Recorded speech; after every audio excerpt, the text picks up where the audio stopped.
Well, here we go, another week of Wycombe videos, and this might well be the most important of them all. We take on Charlton Athletic away, and a win here would allow us to actually have a great chance of staying up this season, and a defeat will mathematically relegate us. I know. Talk about pressure. In the last episode, my tactical masterclass of taking off my right-sided midfielder and bringing on an extra striker allowed the left-back to win the game for Derby County as we lost by a goal to nil at home. And the results after that game have been fairly average, and it has put us in a pretty decent position going into this episode, but as I mentioned before, if we lose, we're down. Now, I have played a number of games in between the episodes, and against Swansea City away from home, Hal Robson-Kanu scored once again as we lost by 2 goals to nil at the Liberty Stadium. Our following match saw us take on Peterborough United away from home, and we lost by a goal to nil as Ricky J. Jones scored the winner in the second half. Niall Ennis then came off the bench to score the winner in our following home game against Barnsley as we beat them by a goal to nil in the 92nd minute. Our following match was away at Preston North End, and we went 1-0 down in the first half, and we had lost to them by 6 goals to 2 last season, and I was worried it was going to be the same result again. But Nick Freeman equalised later on in the half,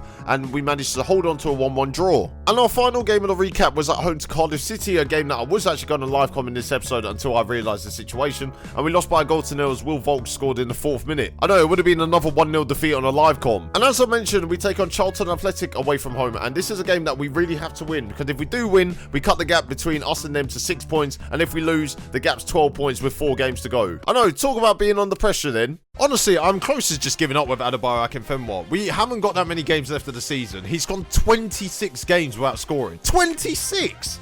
That's the same age as me. And look what I'm doing at 26 years old, making videos on how shit I am at a football management game. We got another job interview as Ipswich Town offered me one, and I went to go and see where they are in the league. They're currently struggling in League 1. I mean, to be fair, lads, the only time you're going to be seeing me anywhere near Ipswich is when we play them next season in League 1. I did also tell the media that I'm quite happy at Wycombe at the moment. I mean, that was a complete and utter lie. Have I mentioned the fact how stressed this job is making me? Now, the fans were really unhappy with me recently because apparently I won't change the formation whatsoever, despite the fact that we're losing a lot of games. And the fans have to realise that the 4-3-3 formation I'm playing with the 2 defensive midfielders means we're conceding a lot less goals. I mean, we're not scoring any, but we're conceding a lot less goals. They always say attack wins you games, but defence wins you titles. Doesn't quite explain why we're 23rd in the league, but it is what it is. Now, for those who may remember, in episode 11, in the outro, I put that there was going to be an incoming record number of defeats in the season for us, and I actually broke it. I cannot believe I've done it. Honestly, it's a momentous occasion for me, you know, breaking records. It's all I do at clubs. But my dad always used to say to me, records are never there to be broken. But anyway, enough about his vinyl collection.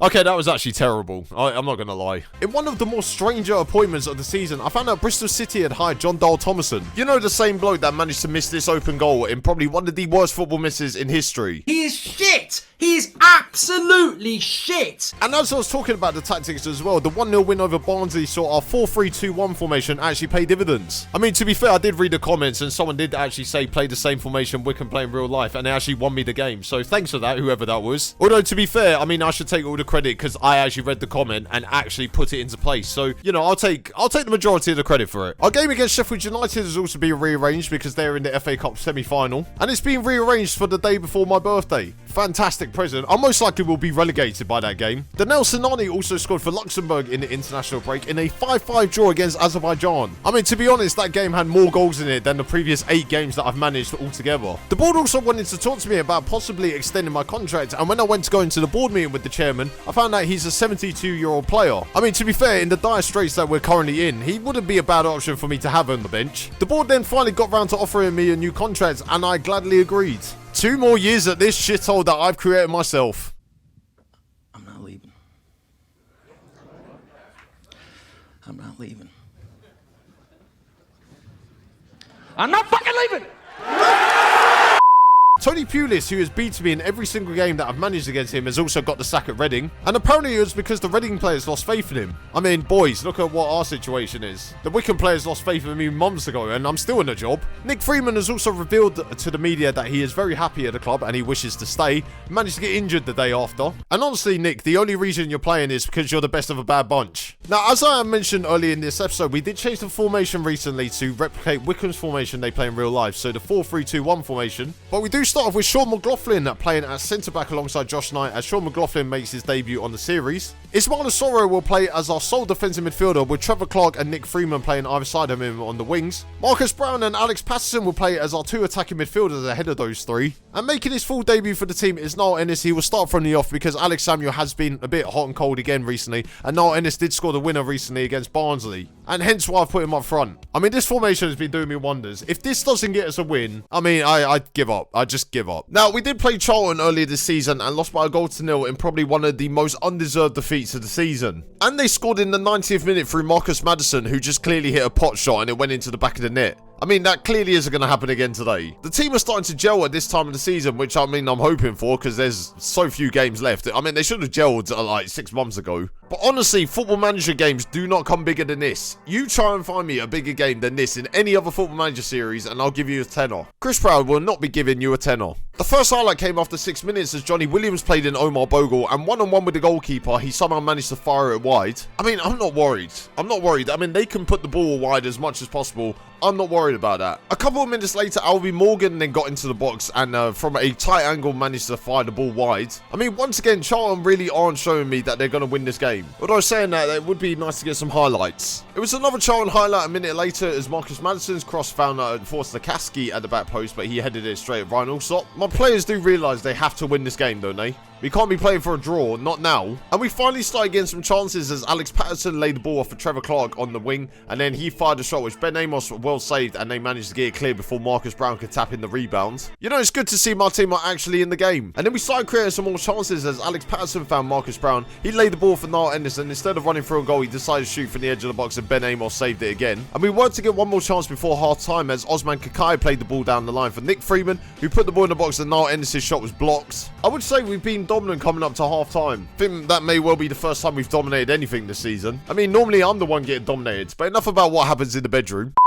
But as we go into half-time, as I was mentioning, the stats show that we were probably the more dominant side in that half. But we do need the goal, because if we don't score, then we're not going to win the game. Oh, is that Michael Owen doing the commentary, is it? The second half slide with another chance for us as Trevor Clark managed to get down the left-hand side, put the ball into the box, and Alex Patterson's header found Ben Amos's hands. But our left-hand side was giving us a lot of joy, and then Nico Hammerline managed to get down that side, and then put the ball into the box to Niall Ennis, and under pressure only managed to fire it over the bar. I mean, I'm not trying to jump the gun, but this formation is fantastic. It's just fun to see my team actually have some chances on goal and actually I can commentate on. With just under half an hour left of the game to go, I decided to send on two substitutes. So Alex Samuel and George Moncur came on for Marcus Brown and Niall Ennis. But then Osalaja played the long ball over the top of our defence and Marcus Maddison found himself through a goal but managed to volley it wide. I mean, there's going to be no winners for you today, mate. But we needed a big chance in order to take the lead and we got it as Nick Freeman played the ball over the top for Alex Samuel to fire it straight at the goalkeeper. I mean, this team is going to bottle it, aren't they? We're going to bottle it. I decided to add some more creativity into our midfield, so Danel Sinani came on for Alex Patterson to play in the number 10 role behind the striker. And then in injury time, Marcus Maddison escaped Osman Kakai on the left-hand side of the box, put a ball in the box, and Connor Washington headed it past our keeper to win Charlton the game in the 90th minute.